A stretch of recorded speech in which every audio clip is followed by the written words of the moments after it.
Oops, sorry. Hello and welcome to today's webinar, sponsored by the Early Learning with Families at Your Library 2.0 project and hosted by InfoPeople. InfoPeople is dedicated to bringing you the best in practical library training and improving information access for the public by improving the skills of library workers. Both the ELF 2.0 project and InfoPeople are supported in part by the Institute of Museum and Library Services under the provisions of the Library Services and Technology Act, administered in California by the state librarian. Today's webinar is entitled Beyond the Rhymes, Rethinking the Who, Where, and How of Storytimes Part 3, The Package, presented by Patrick Remmer and Heidi Dollimore. Patrick works and plays in the Contra Costa County Library as the children's librarian at the Pleasant Hill Library. When he's not singing and reading books at Storytime, he's probably singing and reading books somewhere else. Heidi is the Deputy Director of Public Services for Solano County Library and has worked as a children's librarian and engineering librarian, a circulation clerk, and a letter carrier for the U.S. Postal Service. She thinks everyone deserves a great public library and spends her time helping to make that happen. I'm now happy to introduce Patrick and Heidi. Hi. Hello. Welcome back to Beyond the Rhymes. We're going to be going beyond the nuts and bolts of Storytime delivery today to talk about the strategies and decisions that you can make around Storytime to find bigger success. We're looking at Storytime decision-making from both the perspective of a librarian and also a supervisor and how we work together to make magic happen. My name is Patrick Reamer. Again, I'm the children's librarian at the Pleasant Hill Library in the Contra Costa County Library System. And I am Heidi Dollimore. I am the Deputy Director of Public Services for Solano County Library. So this is the last in the three-part series that Patrick and I are doing. The ELF webinar series continues with 3 additional series. If you missed the first 2 parts of our Storytime webinar series, you are welcome to view the archive. In this session, we are going to be talking about customer service and how to package your Storytime offerings to make them simple and easy for families. I think we should emphasize, too, that going back and viewing the archives, if you didn't get a chance to tune in for the first 2, will be really important because we do link these concepts together into one sort of complete package, I guess, to overuse the word package, because these things all do link together and build on each other in a way. Absolutely. I think that many times when you're trying to make changes or to try something new, that the interplay of lots of different small changes can result in a big change or a big amplification of what you're doing. So sometimes you may have the most success when you come at this project simultaneously from many different angles. So yeah, there's a lot of moving parts, but when it comes to coming up with a simple and easy package for the families and the folks who you want to take advantage of your Storytime, the key is just keeping it nice and simple. This is just a matter of good customer service. We want to lower those barriers to access. We want everybody to come and enjoy Storytime and benefit from the magic of the early literacy services that we try to provide. There's things that define Storytime before families even set foot in the building, right? There's decisions that we can make that affect the way families experience Storytime from the very, very beginning, before they even, when they first hear about the fact that libraries may have story times, all the way to the very end, after story time, after they've hung out, and they're leaving the building. We need to look at that end-to-end experience and try to make decisions that are led by the needs of our customers, right? The needs of the kids and the caregivers that come in to take advantage of these programs. There's not going to be a one-size-fits-all solution. Every library is a little bit different, and everybody who wants to take advantage of Storytime are going to have their own unique needs. So we need to allow for different levels of engagement and different types of participation when we think about how to make Storytime as simple and as easy as possible. So what Patrick and I are talking about is when we say what makes sense for families, we're really talking about how can we design Storytime from the ground up. We as librarians are always looking for ways to economize, to make the most of what we're doing, but I want to encourage you, don't economize on planning. This is really where if you set aside some time for planning, for some thoughtful decision making, the benefits that you will reap will be just so worth that time that you invest. I think, too, as we get to better know our audiences, as we get more comfortable in the work that we do, more familiar with our clientele, more skilled in our knowledge and expertise, we often start to take those shortcuts on the planning side. We often, once we know what our communities need or are interested in, we start by planning a program, and then we go and look for the audience. And I want to ask you to turn that planning model on its head, to really start with the audience and then build our programs and services around them. One simple example that you might be able to relate to are Saturdays. I know that for us and for many of you, I'm sure that Saturdays may be a leanly staffed day. It may be a tight staffing day for you, which doesn't necessarily translate into the easiest environment for programs or for story time. But for some families, Saturdays may be the only day that they can visit the library. I think there's, we see that definitely at Pleasant Hill, and that the folks who come in on a Saturday look very different than the folks who are coming in during the week. You see lots more dads. You see whole families coming together, right? It's an opportunity that during the week that families might not have. It's up to the nanny, or it's up to just the mom or just the dad. But on the weekends, you get to see everybody enjoying story time. So I think when you see that, a particular day of the week, a particular time has a different sort of a different community showing up for that, that's a sign that you're doing something special and unique with that. Absolutely, and I think we need to acknowledge that when we really start with our audience, that it may feel a little bit risky. It may feel a little bit uncomfortable, because what if the audience wants something that we can't deliver on, something that we either don't know how to do, or we aren't good at doing that yet, we're not prepared to do what they're really asking us to do. But we need to, that's an opportunity for problem solving. That's not an opportunity that's not a situation where we should be pulling back. It's really where we get to think about how could we do things differently if in order to achieve that thing that our community is asking us to do. We want to look at the library through the community's eyes and open ourselves up to new opportunities. Yeah, I agree. I think sometimes those new opportunities can be a little intimidating. It might be outside of our comfort zone. I think one example of that would be with mixed ages. You look around, I think most libraries that I see, they have different story times for different ages, right? You've got a baby time, you've got a toddler time, you've got a preschool story time, maybe you've got a family story time that's more for all ages. But sometimes you'll even see those story times with names that necessarily don't translate into a meaningful division unless you're already in the know. Storytime stars or Sure. A lapsit doesn't. What does that mean if you're not already new to storytime, right? You don't necessarily know what a lapsit is. Yeah. So the question is, does that make sense for families? How we break it up? Obviously, kids at different ages need some different things, but that doesn't mean that we don't have an opportunity there to reach mixed ages. And there's actually a lot of advantages for doing mixed age story times. Not least of all is the fact that by breaking it up into all those different pieces, you're making your schedule, your story time schedule, super complicated for parents, and especially for those families who are trying to take care of multiple kids, right? Maybe they just had a baby, but they've also got a preschool-age child that they want to bring to story time. When you rethink those divisions and rethink how you're branding your story time for a particular age, for multiple ages instead of a specific age, you can really open it up to these families that may not feel welcome if they're siblings, right? I also think it's possible that we overemphasize ages and stages of development.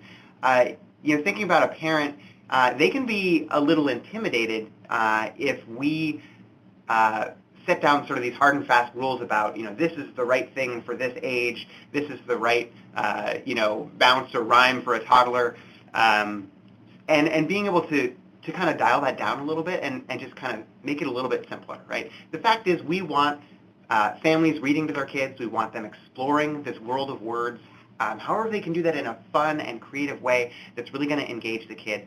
That's the most important thing, right? And if we can convey that, it's really a pretty simple message. It doesn't have to be that complicated. So again, rethinking how we brand our story times for ages. What is the best possible outcome for us? Do we do the best thing when we narrowly focus our programs for a very particular age group? Or are we actually achieving greater success if we open it up to a larger audience and structure it in a way that allows them to engage with that program on their own terms. Okay? There's activities for specific developmental ages, or is it going to be better if we just create an environment where families can explore reading and learning at whatever level they're at? And I want to emphasize, we're not suggesting that there isn't a role for that focused developmentally specific learning. We just want you to question whether or not the library is the best place to take on that role, or do we have the chance to make a bigger impact if we come at it from a different angle? And we'll be talking later in the webinar about how you can manage mixed-age story times or mixed-age programs that do give a little something for every age and every stage. So, okay, so let's talk a little bit more about mixed ages and some of the benefits. Here's a little quote from Peter Gray. There's a link in the handout that has a great survey that he put together of all the different research that it encourages, or the advantages of mixed-age learning. And I encourage you to read that because there's some really, really fascinating research that's been done around mixed-age learning and the advantages that kids get by being with not just their peers, but being with kids that are older and younger than themselves. Having the mixed-age story time does mean that siblings get to learn together in the same environment. It means that older children get to benefit from being sort of mentors or the bigger kids, right, in a community at a story time. The older children can benefit from repetition, right? Obviously, repetition is important for all ages, but if you're doing a story time and there's younger kids, if you do the repetition for the younger ones, the older ones will also benefit. They get to be the experts, the pros at your classic story time activities and songs and things. The younger children, meanwhile, are benefiting from the exposure to rare words and higher level concepts that you may have put in your story time to benefit mostly the older ones. This is a concept that we already embrace in the library, thinking about picture books and how one of the real joys of picture books is the exposure to a rich language that you might not be encountering in your everyday conversations that you're having with those children. So we're already promoting this concept of exposing young children to concepts that are going to stretch them beyond what they may already be familiar with. Absolutely. And I just feel like there's so many examples of stories and rhymes and definitely songs, anything that's musical, that is so flexible and can really serve all ages and stages. We need to develop our skills and our confidence to tailor our content at Storytime to whoever comes and be able to use our repertoire to really pull out and engage everybody who's there, regardless of whether they've been to Storytime before, whether they're babies or they're preschoolers. And whether they're, the mothers even, or the caregivers or the dads, whoever's there, who may or may not be familiar with the material. So we need to develop our skills so that we can use that content to bring everybody in and give them a really high-quality experience at Storytime. This is where our knowledge of developmental stages is so important, right? Not to carve it up, but so that we can be more inclusive and cater the exact activities that we wield in Storytime to respond to those diverse audiences. Another piece of the puzzle for making story times easier for families is consistency and regularity in offerings. In part 2 of this series, where we discussed Storytime places, we talked about setting ambitious goals. I want you to think for a moment, what would your ideal scenario be for a Storytime schedule? Would that mean that you would have Storytime every day at the same time? Would that mean that you'd be able to add in a complement of evening story times or weekend story times? I think anyone who has tried to do a survey of parents and caregivers to find out what time would work best for them as far as story time goes, has realized that you will never find a time that works for everyone. And even if someone fills out a survey and says, yes, I would love to come to a toddler time on Wednesday afternoon at 2 p.m., Whether or not they actually show up to that story Yeah. time every week is a whole nother matter. That they may want to, but that might not be a reality in their schedule. You'll never find a time that works for everyone, so we want to give parents as many opportunities to participate as we are able to. Having a simple storytime brand, just storytime, not toddler storytime, not lap sit storytime, not baby storytime, or all the many things in between. Just a simple brand, storytime, sends a message that everyone is welcome. And this consistency and flexibility is especially important when we think about those occasional attendees, those spur-of-the-moment drop-ins. When we look at the research from the Pew Institute, it points out that we do have a core of library users that are repeat users, but there's also churn in library use. We constantly have new people who are increasing their connection to the library, and we constantly have people who are departing. So if you're thinking about your core users, that's only a piece of your audience. We also need to really be thinking about those people that are just starting to make contact with the library that we need to draw in further. We also need to think about those people whose connection with the library is waning, and how can we make the library still a workable and easy and convenient and enjoyable experience for them. If you think about your storytime schedule, would someone be able to remember your schedule if they hadn't been to the library recently, or if they hadn't picked up a flyer and posted it to their fridge? Can someone anticipate when story times will be happening without talking to someone at the library? This is a really good measure of how complicated your schedule is. Families rely on the library to be predictable because their lives are unpredictable. Nap times interrupt plans, meal times interrupt plans, child care plans may change at the last minute. We can't expect families to keep track of a tricky library calendar. By offering storytime schedules that are simple, steady, and consistent, we take out that ambiguous piece of their schedule. So we give them something that they can build into their schedule, that they can build their schedule around. Like at Pleasant Hill, we work towards offering story times every morning that the library was open at the same time. And it took us about 3 years to get there. Yeah, it's not an easy thing. It definitely is something you have to build, one brick at a time, for sure.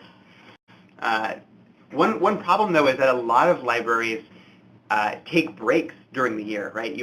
I look around, I see a lot of libraries that offer these sessions. You've got a winter session, you've got a spring session, you've got a summer session. And when you break it up into these chunks, you're undoing a lot of the work that you've done. Like Heidi and I said, it's like a long game. You've got to build it up over time. And by taking breaks and dropping story time parts of the year, you're really breaking the rhythm, especially for the parents who rely on a very consistent schedule for story time. So building story time, again, is a long game, and every break is going to undermine that. So what we need to do is really think of it like some of our other services, right? When you walk in the library, you anticipate that you can walk up to the information desk or somebody who's working there and ask them a question. That's just something that we build into the library whenever you're there. There's lots of services like that that are so central to our mission that we make sure that we have the staffing and the ability to provide that to the public throughout the year. And I think story time is so important that we need to treat it like that, where we have a consistent offering throughout the year. Imagine just for a moment if someone walked into your library and said, "Oh no, we're on break from reference. Can you come back a week from now?" Right. I mean, that's just ridiculous. That's absolutely ridiculous. And we want you to help everyone in your library conceive of story time in that same way, to think that the mere concept of not having story time, of not making this one of our utmost priorities, is just inconceivable. Yeah. So I've talked to a lot of my peers about those breaks, and listening to some of the explanations they have for why their library takes a break from story time. One of the number one things that I hear is that staff need to recharge, that story time is just very labor intensive. There's a lot of investment in it. It's very emotionally draining for some folks. And so for them taking that break, it's for the staff. It's so the staff can sort of recharge. And as somebody who does multiple story times a week, I totally respect. I mean, you put your heart and soul into this thing, and it does take a lot out of you. But that's why it's so important to point back to our first webinar, is to have a team. That it's not just you, it's not the entire library, your entire community, depending on one person to just put it out all the time like a machine. And that's obviously, if you're not enjoying your story time, chances are nobody else is enjoying your story time. So that it is absolutely important to keep the joy in it. But we can do that so much better with a team. It's not just all on one person. There's just too much pressure on one person. So having that team to cycle in, right? To get you, give you that flexibility so you can step back and look at your story time, or give your story time a renaissance. Really just try to reinvent yourself as you come up with new ways to approach story time. And when we're talking about a team, it's so important to conceive of the supervisor or the branch manager as part of that team, because that person plays such a critical role in helping to create the space where you can have a team approach. And that may be the person who is able to dedicate more staff to story time, so that you can, rather than rotating your schedule, you can rotate staff through to provide that time, that energy for someone to reinvest in the work that they're doing. A supervisor needs to take on that responsibility, that piece of the storytime puzzle, to figure out how do we make the scheduling work. But they also need to, they may need some help in understanding why that's a priority, and that's where we can all be advocates to help prioritize story time in our libraries. Or it may be that that supervisor may need to advocate to the next level in order to have the permission or the autonomy to make those kinds of changes possible. That's absolutely the case. Yeah, I mean, I feel like it took us a long time, but it's also, we were only able to accomplish the changes that we saw in that time because everybody on board made storytime a priority, and especially, Heidi as my supervisor, made it a priority, not just for me, but for the other members of the staff to be involved and engaged with storytime. It's only going to happen if you have everybody in agreement on that critical point, right? Storytime is a priority. Well, the other explanation that I often hear about, why libraries take breaks is that families don't come over the holidays. And I think that the story there is actually a little bit more nuanced because, of course, there's going to be seasonal fluctuations. We see it in our circulation. We see it in our programming attendance. Every library is a little different. But the fact is that the seasonal decline doesn't have to be extreme if you create that consistent service. Right? If you demonstrate to the public and you deliver on this promise that you're going to have regular storytime offerings, I guarantee you there will not be a steep drop-off in December when everybody's going on vacation. You will still have a very, very steady crowd. So I think it's kind of a self-perpetuating myth that we think that there aren't going to be people showing up, and so we take a break, and then, of course, they're not going to be showing up because we're not having those programs. And it's so hard to get them back at the beginning of the next session, too. We see a bump in attendance every time our neighboring libraries take a break. Not every library in Contra Costa County has year-round story times, and we see sometimes when those neighboring libraries take a break, our attendance at Pleasant Hill gets bumped, and it's because there is a year-round demand for story time. So it's a matter of us trying to figure out a way where we can build capacity to deliver on that year-round promise. And this is another chance for you to expand your notion of what your team is. Maybe your team needs to exist beyond your branch. Maybe your team needs to incorporate, if you're in a system with multiple branches, maybe your team needs to think of itself across branches, so that if it's not possible for every location to retain that year-round schedule without interruption, is it possible for you to maintain that on a regional level or on a city level, on a level where someone would still have access to story time in a way that makes sense for them? Right. Okay, so let's talk about predicting the unpredictable, which is, of course, an impossibility, but we can prepare for the unpredictable. A lot of the recommendations and the concepts that Heidi and I are sharing with you over the course of these 3 webinars can seem pretty radical, and it may involve some pretty big changes to try to implement at your library. And I think that can be a little bit intimidating because many of the things that we're encouraging have to do with sort of control or the structure of your story time. When we talk about putting your story time out in the middle of the library where everybody can see it and participate, or when we talk about bringing in lots of staff members into story time, it's not just one person who's controlling, that story time experience, or dropping pre-registration so anybody who wanders in the door can participate. These are all things that may make us uncomfortable because you're sort of relinquishing some control around story time in a way. But what I want to do is get in the mindset that that we're able to deliver a better service without those extra rules or the extra complication, and that we're able to make it more predictable for the public. But for us, it's true that this can add another element of unpredictability when you can have babies and preschoolers all at one story time. You could have a really large audience that shows up one day. You've got this open space where wild things may be happening in your library and you're right in the middle of it. So it's true, there can be an element of unpredictability.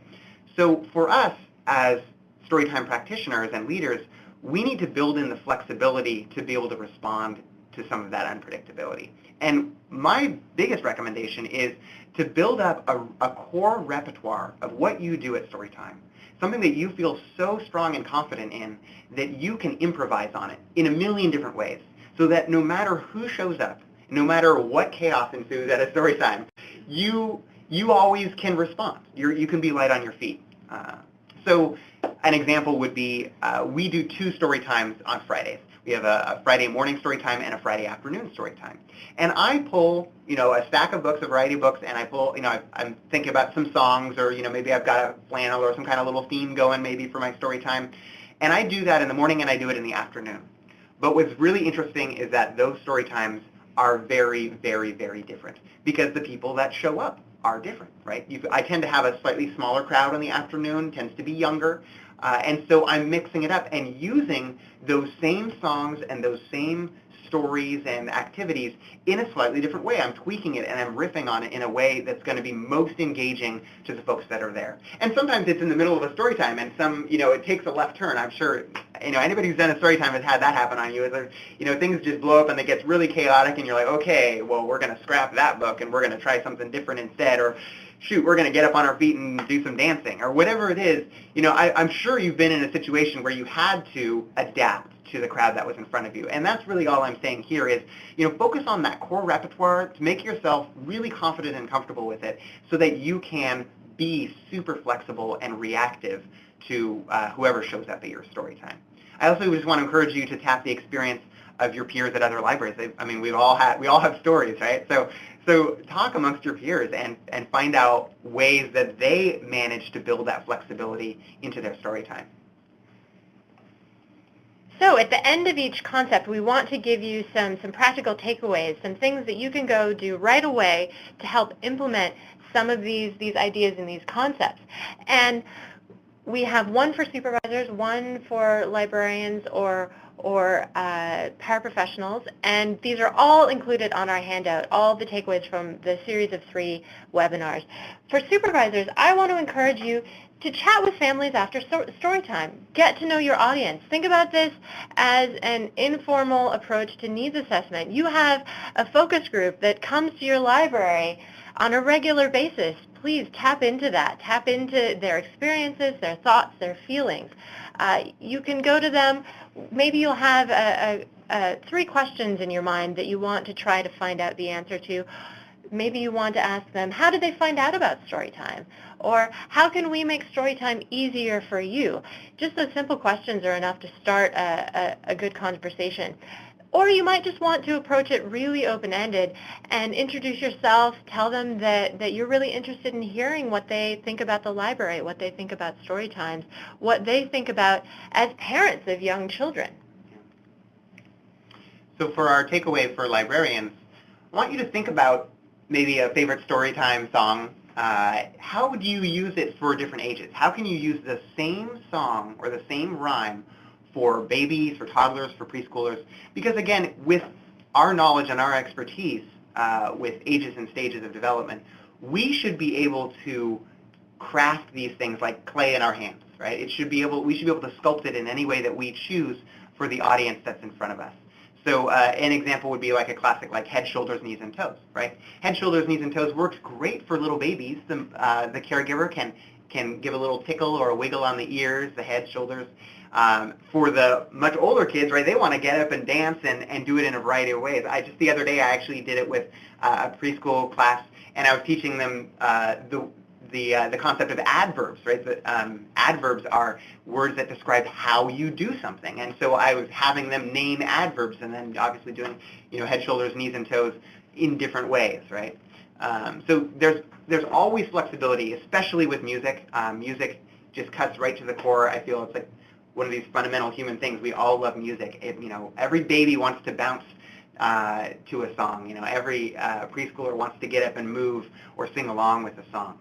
There's always ways to shape this material to make it really engaging for every single person that comes to Storytime. Okay, so we're going to pause now and take a look at some of your questions, and hopefully we'll come up with some answers for you. So some of the questions that have been coming through the chat are great. I don't think we'll have time to get to all of them, but here's one that I do want to call out. From Karen, what do you do when Storytime is in session and a parent or parents are there with their children, but they're texting and or are showing others that they are not involved? I feel this does give children the message that Storytime really isn't important.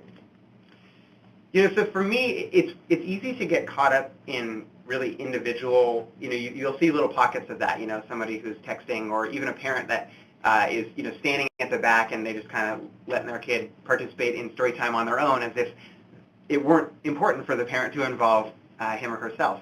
But I feel like our focus needs to be on the actual experience of Storytime, right? Try to focus the energy back into what's actually going on.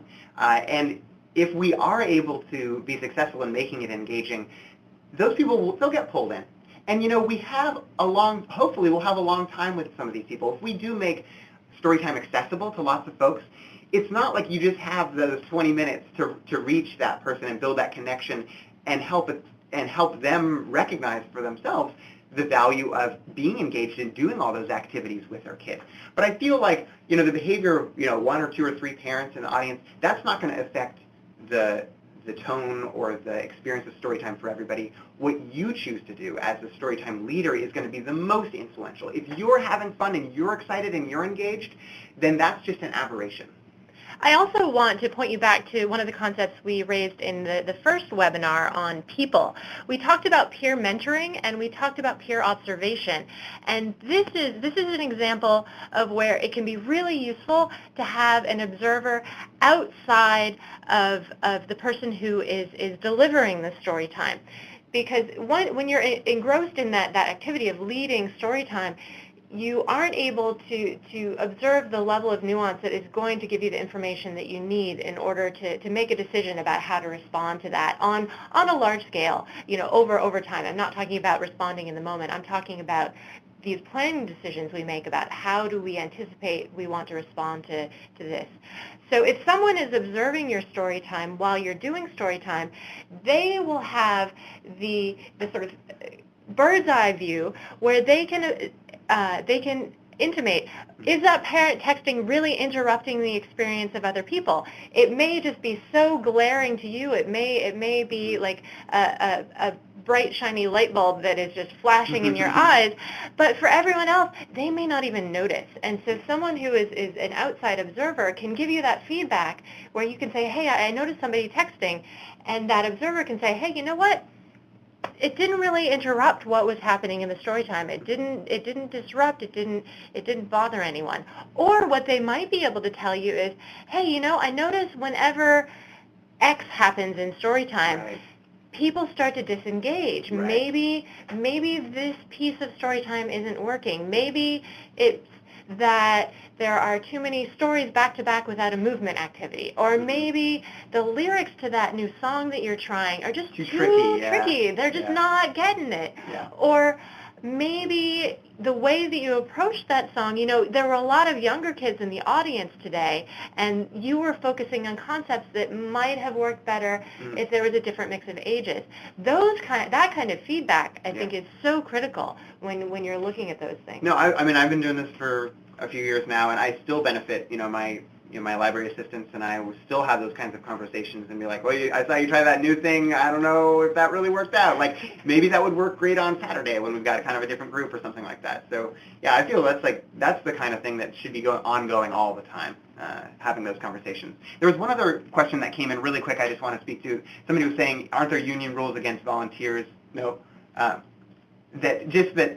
We talked about in our first webinar is, building the team, we're actually talking about involving the staff in story time. I mean, your library may have different things going on, different volunteer programs, but we're actually not recommending that volunteers conduct story time in your library. I think there are really valuable expertise and knowledge that we can offer as professionals and paraprofessionals even. So moving on, we have also received a lot of questions in the previous webinars about handling really large story times. What happens when demand exceeds your current capacity? And we're suggesting a lot of different approaches to story times, but you may look at your story time right now and think that it is absolutely as big as you can manage. This may invite a cautious approach to change, because what if we make changes that bring more people, and what if story time gets too big? What if we can't handle it? I wanted you to think differently about big. Don't put the brakes on when you are building momentum. Lots of people coming to Storytime is good. This is an excellent problem to have. And again, this is a signal that it's time for you to gather your team and do some problem solving. How can we build a strategy to make big Storytime successful? There are many factors to consider when we're thinking about scaling Storytimes. In part 2 of our series, we talked about spaces. You may be constrained by the size of your space. This is a factor that may not be within your capacity to change. Your building is your building, and unless you're building a new one, this is the building that you're going to have for a while. There are other factors, however, that are well within your control. We discussed, again, in part 2, we discussed some ways to work with those spaces to make them more successful. We're going to talk a little bit more about other aspects, other factors that we can control, that we can shape, that we can influence to accommodate large story times. Right. So story time at Pleasant Hill can be pretty epic. There's a little just snapshot of one random story time at Pleasant Hill. And they can be busy, and they can be chaotic, and you've got lots of folks engaging in their own way, as you can see. Some folks, they're participating. They've got their hands in the air or whatever it is. And others may be, you may have a parent and a caregiver and a kid, kind of focused on their own thing as you look around. And that's just natural, right? You've got families of all different needs and all different ways of participating, right? We've even talked in the previous webinar about having spaces separate from your basic storytime venue where kids can pull away from storytime and still hear the activities and feel like they're part of an event and engage in their own way, and then maybe they'll end up coming back later. Having that flexibility built in is one way for you to be able to manage those big crowds. So over the last 3 years, we've had to really throw away our assumptions over and over around story time. We started out with maybe 30 attendees, and we had no idea that things would scale up and turn into these massive events. And we didn't start with a target number. And it's not like we just picked 100 people or 200 people. We just focused on the changes that we knew would make it easier and more fun for families.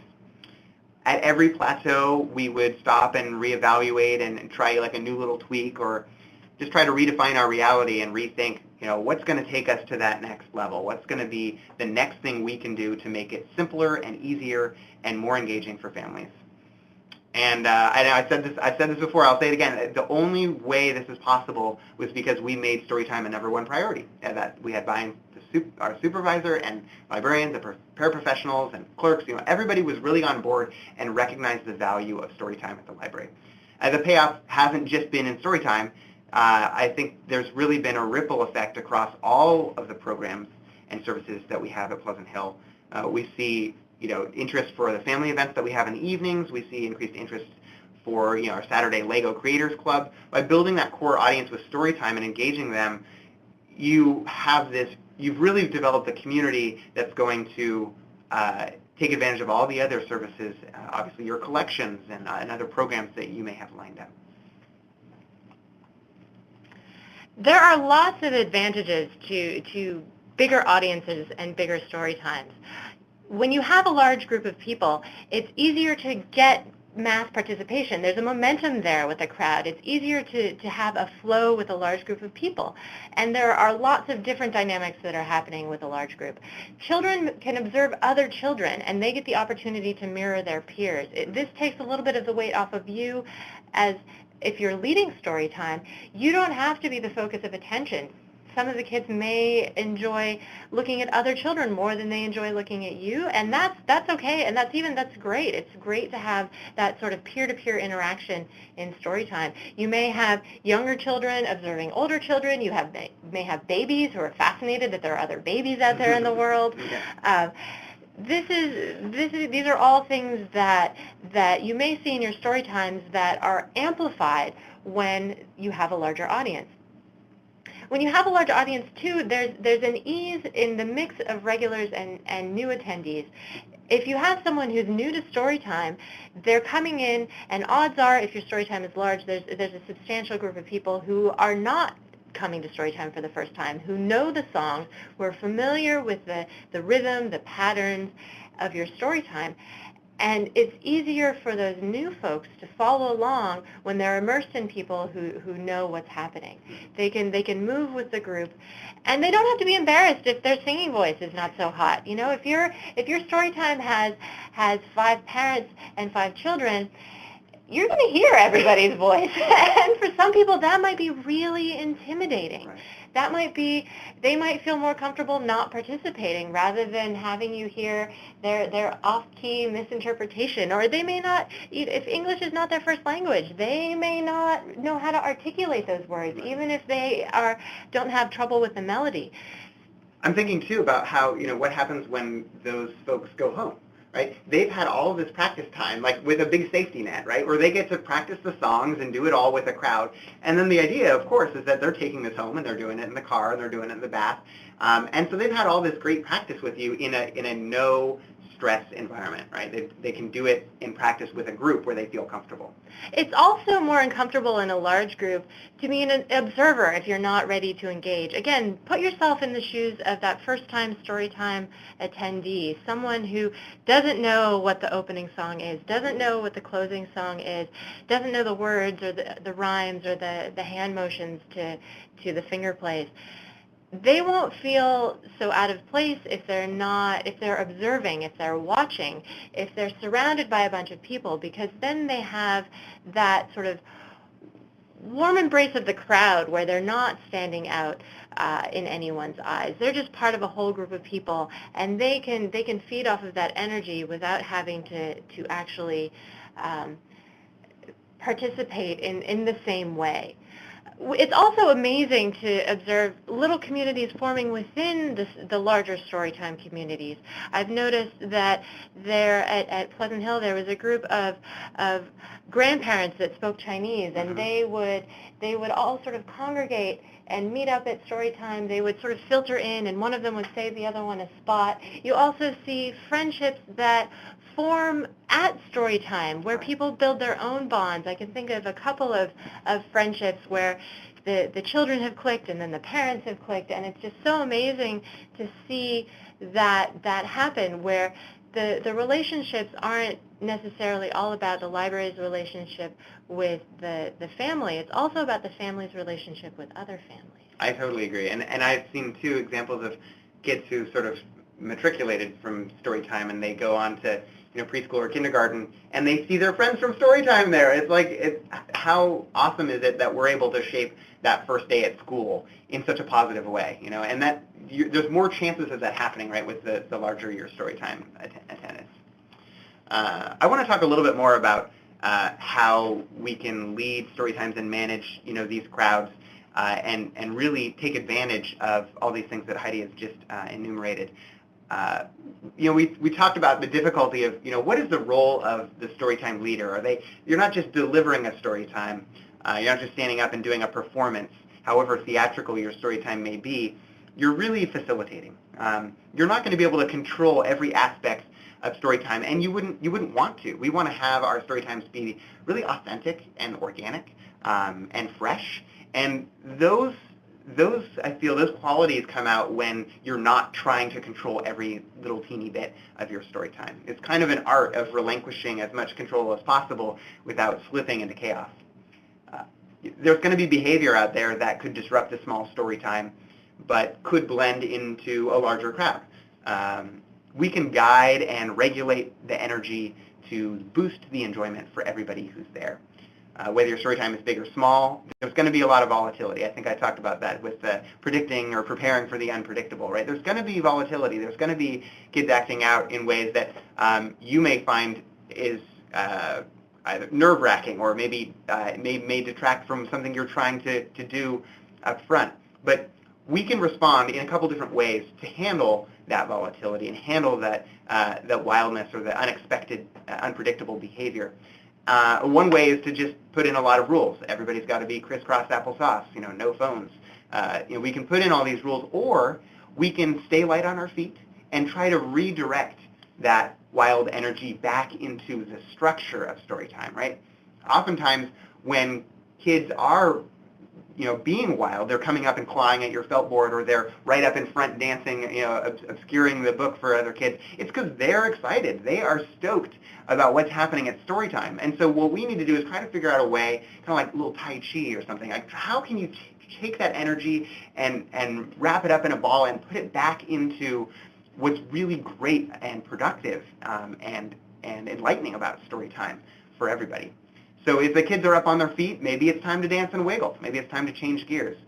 Parents will be so appreciative if you can roll with the punches this way. There's going to be less guilt for them about the wildness or the meltdowns. Those are going to happen, right? Kids are going to freak out. Maybe they're hungry. Maybe they didn't sleep well before story time. Those things are going to happen, but if we can create an environment that's not going to embarrass parents or put them in a situation where they feel, oh, I really shouldn't be here. Like, you never want them to be thinking that, like, oh, my kid's freaking out, I shouldn't be at story time. That's the worst. And I've heard from parents who had experiences at other story times where their kid lost it and they felt so ashamed. They actually said that word. I felt so ashamed that I could never go back to that story time again. That just breaks my heart to hear that. So the more that we can do to lower those barriers, strip away some of the unnecessary rules, and just try to focus on our craft of getting that energy and redirecting it into the magic of story time, the better off everyone will be, the more enjoyable it will be for everybody, especially the kids, right? Because they want to have a good time. So the more freedom that we can give them to act on their excitement, the better off we'll be. So we would like to take a little bit of time to talk about pre-registration. How do you feel about pre-registration, Heidi? Dun, dun, dun. Never do this. I'm just going to come right out and say it. I think it's horrible. I think that this really undermines so many things that we're trying to accomplish with Storytime. We hinted at our concerns about pre-registration and ticketing in the second webinar. I absolutely view pre-registration as a barrier, and it's a barrier that is felt more acutely by those people who may need Storytime the most, who may have the most tenuous connection to the library, who may be the most uncertain or the most unfamiliar with what we have to offer. Anytime the topic of pre-registration comes up, I think this is a signal that, again, you need to put on that problem-solving hat. You need to gather your team and think about what are ways that we can absorb this into our planning process. How can we, if this is what our community is telling us, if this is the message that they are giving us, they are voting with their feet that Storytime is important to them. We need to respond to that. We need to accept that, value that message that they're sending us, and make Storytime a bigger priority.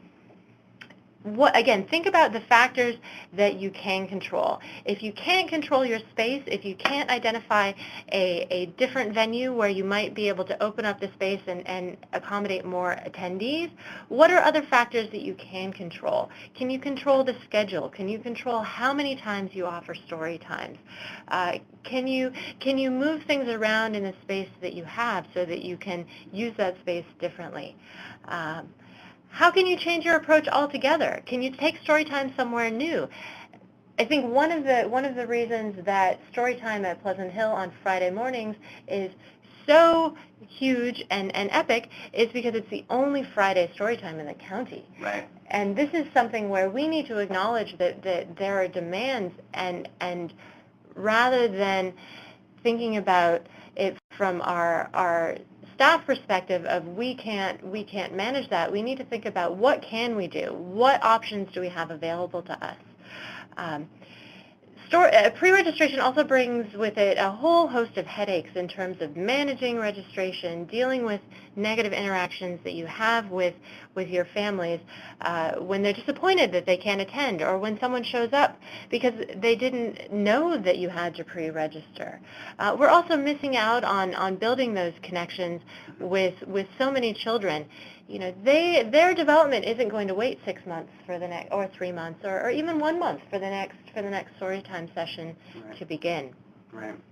Well, I feel like that was almost like a quick snapshot summary of a lot of like the key concepts we have going on throughout the 3 webinars. So if you didn't get a chance to watch the first 2 again, I really want to encourage you to go back and hear us elaborate on some of these things a little bit more, because there are so many ways to attack the problem. We just need to be able to identify the problem and try not to put just a simple Band-Aid on it or put a cap on things, but actually try to get to the root of like what it is we're trying to accomplish. How can we increase our capacity to meet the tremendous demand that's out there for storytime? But you mentioned connections, Heidi, and I feel like there's some of the chat that comes in, there's some concern about these large story times and how you can really have a quality experience when it's that large. How can you even see a book when it's that big? And I just feel like intimacy is absolutely possible in large groups. We did talk a little bit about how sometimes the intimacy that you're going to find in a large story time is actually amongst the participants themselves. They're going to craft their own experience. They've come to the story time and they're going to approach it and engage with it in their own way, and that is absolutely fine. We just want to create an environment where they feel comfortable doing that. But even barring that, I feel like there's lots of ways that staff can connect with folks who show up for story time. We see them week after week. Again, if they're built into they've got a habit, they've built a habit of coming to story time. We have week upon week upon week, sometimes years. I've watched kids grow up before my eyes. It makes me feel really old. But they're coming back again and again, and so we have lots of opportunities to connect with them and have moments with them, have meaningful moments with every single family. Sometimes that's at sticker time when they come up after story time and they pick out the color sticker they want and you chat with them a little bit. Or stay and play. Obviously, you've got families that are hanging out sometimes all afternoon. Being able to build in a little time so you can hang out with those families and really have, build some memories with those kids. That is another place where you can have intimacy. It may not be right in the moment of story time while you're doing the books and doing the songs. Though, even then, I'm thinking about how interactive our story times are. You do Down by the Bay, and you've got kids calling out lyrics, and you've got these personalities out there, and these kids have these wild ideas for different lyrics. That sort of call and response, that interactivity, is absolutely the kind of bond that we're talking about with the story time, whether it's small or big. There are ways to create that bond. So I don't know. We talked about customer service and how having something simple and flexible and open, it's about good customer service. But really, story time does go beyond just the service. And we really are talking about real memories that we're making with these families. These are experiences that they will never forget. I watched kids, take their first steps in the library. I've heard them formulate their first words, before or after story time. And these are things that are going to stay in their memories forever. The bond that they forge with the library is unbreakable. This also goes back to that concept of building a big team around story time, because we can't, it's not reasonable to expect that the librarian is going to have a one-to-one relationship with every single person who walks through the door. How can other people on your staff be folded into those relationships. Is the children's librarian the only staff person who knows the Storytime families? I think it's so important to extend that relationship to everyone that's on the staff. If you have another staff person assigned to count attendance, to take that burden off of the Storytime provider, that's another person who is in that Storytime orbit that the families are going to see, they're going to have the opportunity to connect with. Or if you have someone who is greeting when the families arrive, to help situate the strollers so that they're not blocking the aisles, to help make sure that we're keeping the circle wide enough to allow lots of people to join. That's yet another person who can be connecting with those families. And even if that person isn't the person who's leading the rhymes and leading the songs, they are still an intimate part of that Storytime experience. They may be the first person that the families see when they arrive at Storytime, if it's the person who's orchestrating the arrival. That may be the welcome that they receive to Storytime, and that's a very, very intimate possibility as well. Yeah.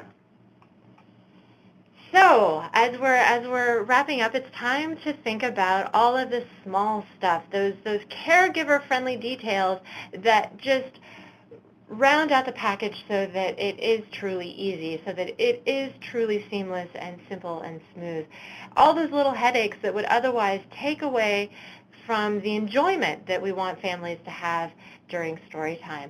Of course, things like changing tables become incredibly important when you have a host of babies. Having changing tables in all of the bathrooms, not just a bathroom that's designated for women. That we have lots of different families, lots of different caregivers coming to our libraries. Comfortable places to nurse. I know that one of the signals to me that we were doing something right when we made some changes in the Storytime area was we had gotten a little bench. It was a very simple bench, and we had a little wire maze that was next to it, and we had put some colorful paint on the wall.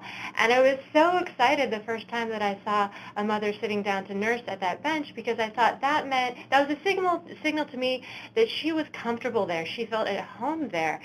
And we need to acknowledge this is a biological function, much like going to the bathroom, that we also need to anticipate and create spaces for.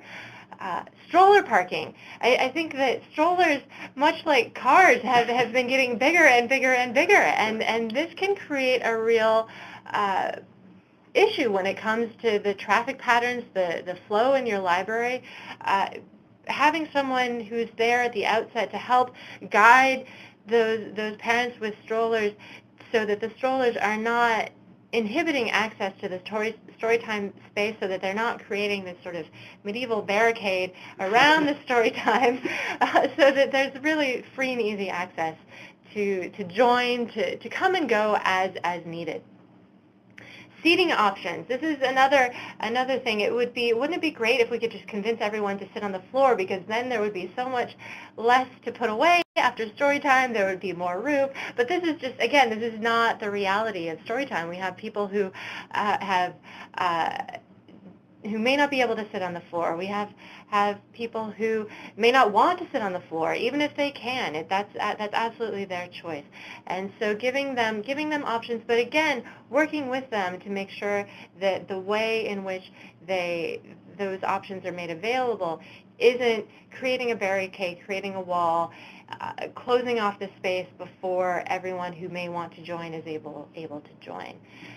Again, play thrives in stress-free environments, and our goal is to make the Storytime experience to the fullest extent that we can a stress-free environment for families. This may mean that we have to acknowledge that we're taking on some of that ourselves as staff members. But again, it doesn't have to be a stressful situation if we take the time to plan, if we have the foresight to anticipate some of these eventualities, and if we involve enough people so that responsibility is spread across a large team. So our takeaway, our final takeaway, is to assign someone other than the storyteller to direct traffic as families arrive. This is so critical when you have a large story time. And again, this person can also be responsible for counting attendance. This means you will get more accurate statistics. How many of you record storytime statistics that have round numbers at the end? How many of you put down 30 or 40 or just guesstimate? It's so meaningful when you actually have someone counting individually. We realized that we were drastically underestimating how many people were attending our story times once we started to actually assign someone to count the number of people there. And the takeaway for librarians is to ask other librarians to share their secrets for dealing with the unexpected. I think that a lot of the chat came in with people with questions of like, well, how are you going to manage this, or how is this going to work out with a story time of that size or of that of that character? And I just want you to go out and have those conversations with your peers, other folks who are doing story time. There will be so many great stories that you'll get, and great tips, and maybe even some new cool content for you to use in your story times. We really just don't talk about story time enough. I feel like the first rule of story time should just be we always talk about story time, right? We always talk about story time. There's so many places I feel like where youth services librarians are just doing it solo and just praying that it comes out okay. And really we need to really supercharge this conversation again and talk about it. Ask our peers, hey, how did you think that went today? What could I do better? Starting conversations like that are really going to help you out in the long term. Because again, if you want to make these iterative changes over time, you want to see a bigger change, it's going to be small steps, and those conversations are going to definitely put you on the path towards those big changes. So I think we might just have time for one question. I'm going to call it a question from Anita. I'm trying to understand how everyone sees the story. Do you use a document camera? Do you have other people with copies showing the pictures in other parts of the audience? I've seen this handled a couple different ways. Some people do use, they do the PowerPoint story time, and that's fine. I've attempted that. I don't like it. It doesn't flow well with me. So for me, I think it's really important to think of the book as a prop or a tool, right? It's important that we show the importance of reading books, but for a story time of that size, we are using the book as a tool to get at those early literacy skills, right? To open up the world of words. And of course, I try to use big books. I try to use books that are not just large, but like the really scaled up big books. You can use those. But I also use and choose books that have a lot going on in them. So you're not just pointing at the pictures and the words, and as you're reading along, you're actually doing something with it, and you're asking your kids and your families to also tell the story with you, right? So you put it in that perspective, and it's like you almost don't need the book, except that the book is so critical. We obviously want to show parents they should be checking home books and doing this at home too. But you can tell a story in a song, right? Every book can be a rhyme or a dance, right? Thinking about books as these flexible tools, and just open it up and don't just feel constrained to the page, right? You don't even need to read every page. Or you can add material, right? You can add a lot. You can obviously throw in questions about the story, or have the kids take over the story and come up with a new ending. There's so many different ways to approach the book to not feel constrained by that physical book that may just be 8.5 by 11 or whatever. I think that's really important for having successful story time, regardless of the size. I mean, there's obviously advantages to departing from that format with the big crowd, but no matter the size of your story time, you should feel confident and feel playful with your book. Do whatever you want with that thing. Absolutely. I want to thank all of you so much. I wish we had time to answer more questions. We both are happy to talk with you over email. Our emails are here and on the handout as well. And we're just so excited to be a part of this larger conversation about story time. Thank you so much for tuning in. Bye.